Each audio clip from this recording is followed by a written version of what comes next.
السلام علیکم ارشد ظفر صاحب، کیا حال ہے آپ کا؟ آپ کی صحت کیسی ہے؟ آپ نے ایک دفعہ کہا تھا کہ آپ کی ذرا صحت ٹھیک ہو جائے، آپ کچھ باتیں کرنا چاہتے ہیں میرے سے۔ ان باتوں کا مجھے انتظار ہے۔ بہرحال اس کے بعد کافی نئی باتیں سنی جس کی مجھے بڑی تکلیف بھی ہوئی، حیرت بھی ہوئی۔ جس طرح ان لوگوں کی طرف سے اعلان کیا گیا کہ ارشد ظفر صاحب نے رجوع کر لیا ہے اور فتویٰ دینے سے انکار کر دیا ہے، یا فتویٰ واپس لے لیا انہوں نے جو جماعت کے اوپر فتویٰ لگا تھا سجدہ تعظیمی کی وجہ سے۔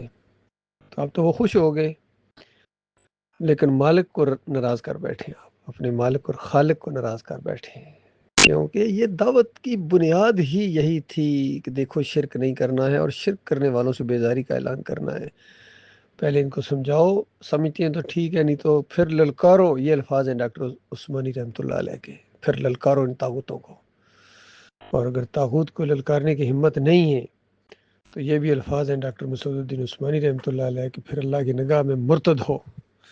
یہ یعنی میں ڈاکٹر صاحب کی باتیں آپ کو یاد دلا رہا ہوں، آپ کو تو میرے سے زیادہ یہ معلوم ہونی چاہیے، تو آپ کو ہمت نہیں ہارنی چاہیے تھی، آپ کو سٹینڈ کرنا چاہیے تھا اس موقف کے اوپر۔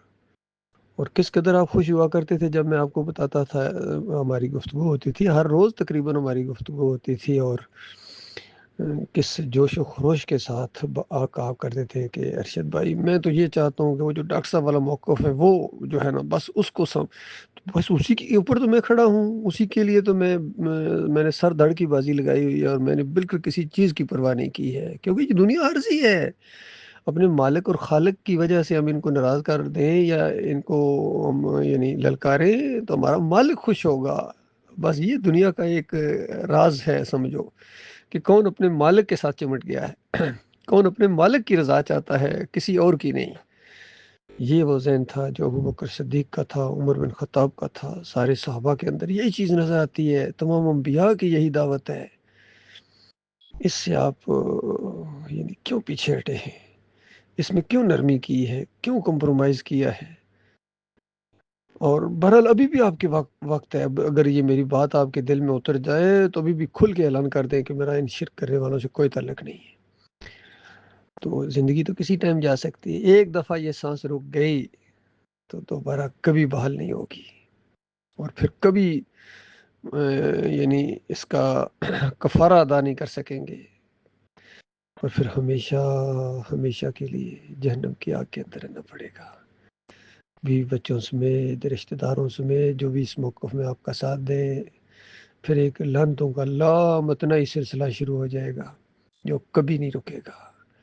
یقین کیجئے ہمارا جو آپس میں ایک ایمان کا رشتہ تھا، وہ جو ایک محبت تھی، اس کی وجہ سے میں آپ کو بتاتا ہوں، دردی کے تحت بتاتا ہوں، ورنہ مجھے کچھ نہ ملے گا۔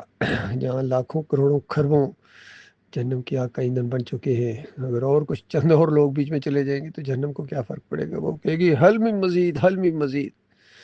کوئی اور بد عقیدہ بھی ہے، کوئی اور بھی ہے سجدہ تعظیمی والا، کوئی اور بھی ہے نعرہ حیدری لگانے والا۔ جہاں ان شرک کرنے والوں کو ذلیل و خوار کیا جائے گا، وہاں ان کو بھی ان کے ساتھ کوئی علیحدہ معاملہ نہیں کیا جائے گا، کیونکہ یہ فتویٰ ہے مشہور عالم دین ڈاکٹر مسعود الدین عثمانی رحمۃ اللہ علیہ کا، کہ جو یوسف علیہ السلام کی طرف تفسیر کا رخ پھیرتا ہے کہ ان کو سجدہ ہوا ہے، اصل میں ایمان کی خرابی کی وجہ سے ہے۔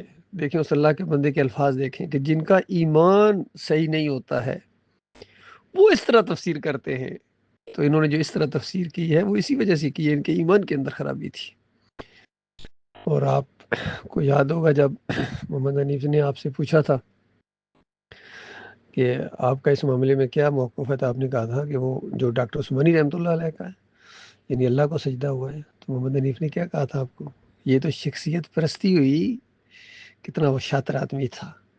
یعنی ڈاکٹر مسعود الدین عثمانی رحمۃ اللہ علیہ کی صحیح بات کو، قرآن و حدیث کے مطابق بات کو، مومنانہ بات کو مان لیا جائے تو یہ شخصیت پرستی ہے، اور محمد حنیف کی مشرکانہ تفسیر کو، قرآن و حدیث کے خلاف جو تفسیر ہے اس کو مان لیا جائے تو یہ شخصیت پرستی نہیں ہے۔ آئے آئے، اور کتنی اس کی ٹیلی فون کالز اس طریقے سے سامنے آئی ہیں، اس نے کہا چھوڑو ڈاکٹر عثمانی کو، جو میں کہہ رہا ہوں، میں نے جو تفسیر میں لکھ دیا ہے وہ پڑھو۔ اور پھر اس نے کہا کہ جب میرے سے سوال کرتے ہو تو ڈاکٹر عثمانی کو بیچ میں کیوں لے کے آتے ہو؟ اس انداز سے وہ اتنا بغض رکھتا تھا اس طرح اس کی مت مری گئی تھی۔ اصل میں انا کا مسئلہ انہوں نے بنا لیا تھا، اور ایک ایسا ماحول بن گیا تھا، واقعی انسان پھنس جاتا ہے۔ عقل حیران ہوتی ہے کہ انسان کو کیا ہو جاتا ہے، لیکن وہ ماحول ایسا ہوتا ہے، وہ ماحول اللہ بناتا ہے۔